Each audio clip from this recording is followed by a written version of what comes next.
Welcome to The Interview. Is the advisor hiding behind Hillary Clinton's 21st century statecraft, at only 39 years old, is reshaping diplomacy and adding it an E before the name, is a very skilled diplomat, but can he prove himself as a geek? Alec Ross, thanks for being with us today.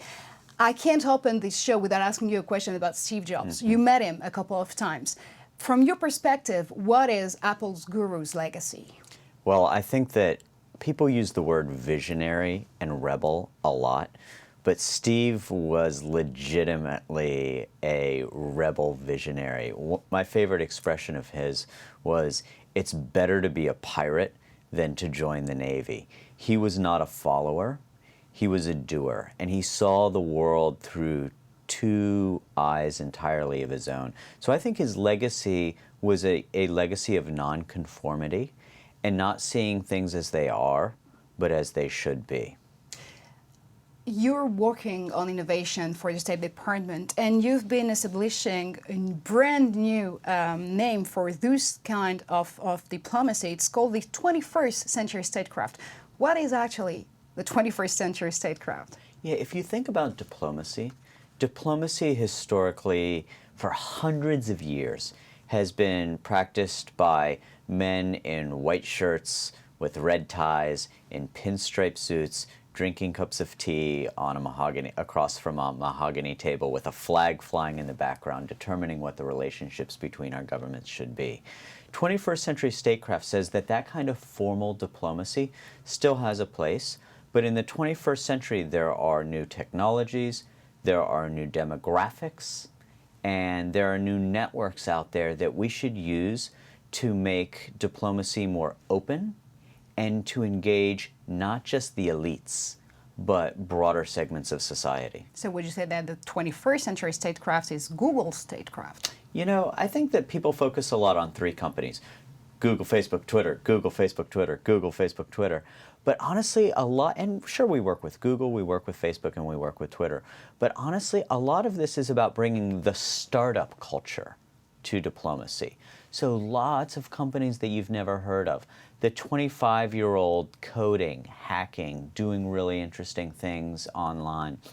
So sure, it engages America's technology sector, the big companies, but more often than not, it really brings a startup mentality, the working in a basement mentality to diplomacy. Media also really focused on Facebook during the Arab Spring, calling it a Facebook revolution.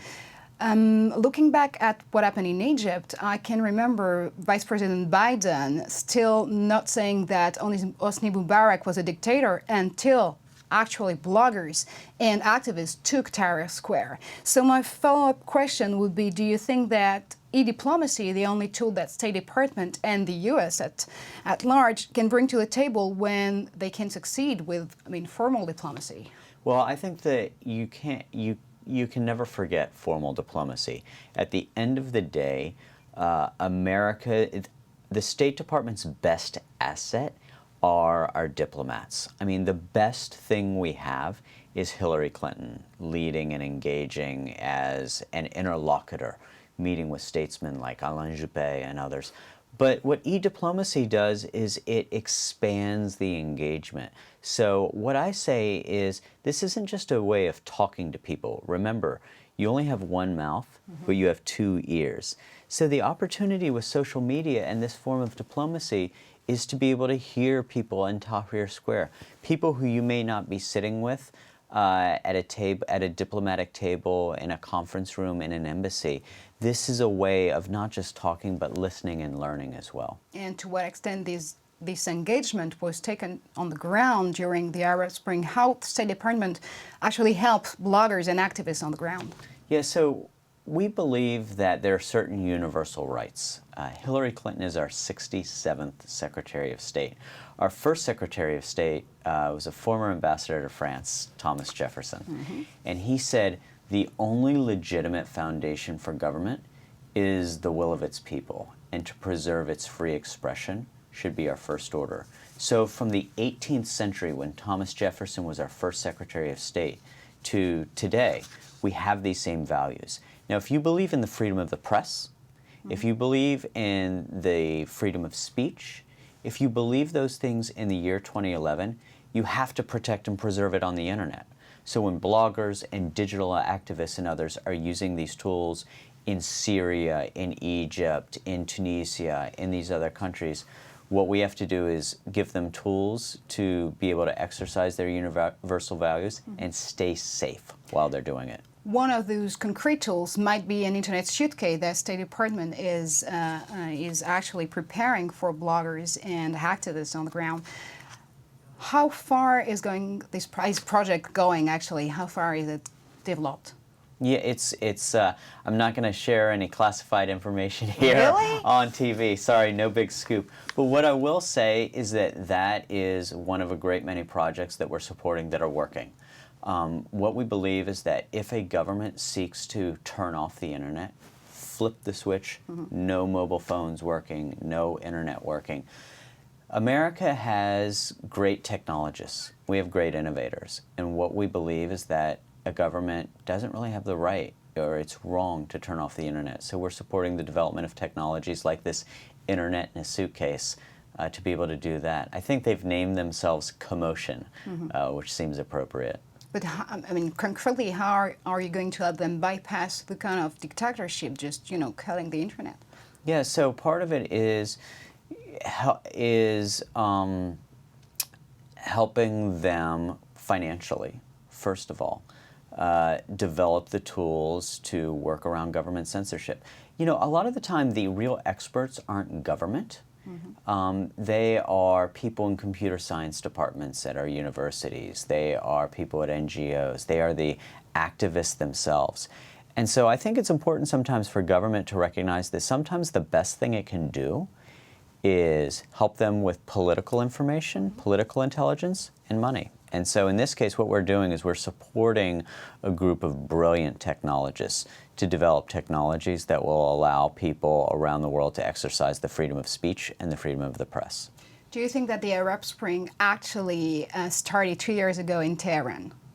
That's a great question. I think that much of what happened in Tehran in June of 2009 set the precedent for what would then happen in Tunisia in December of 2010. And I think people overlook it a little bit, overlook it too much. In fact, if you want to know how students, for example, in Cairo learned not to feel the effects of tear gas, it's because students in Tehran were communicating with them over the internet to say, hey, if you put an onion in your coffee, the tear gas won't get in your eyes because the onion will absorb the tear gas. So what's interesting to me is to see how activists in North Africa, in Syria, have learned from what worked and what didn't work in Tehran. Another big affair that came up this year is the WikiLeaks one. Is State Department still recovering from Cablegate? Here's the big headline from WikiLeaks. WikiLeaks revealed massive right-doing by American diplomats. I think that what WikiLeaks demonstrated is that our diplomats are very good at their job, that what we are doing privately is what we say we're doing publicly. So I don't think that there's much to recover from. I think the United States has nothing but pride in the work that our diplomats have done, and I don't think there's anything that's been revealed that should contradict that. As a conclusion, I would like to ask you what you're really used to do on Twitter, actually, is quoting what happened on this day. So what happened on the World History this day? What happened? On the World History this day.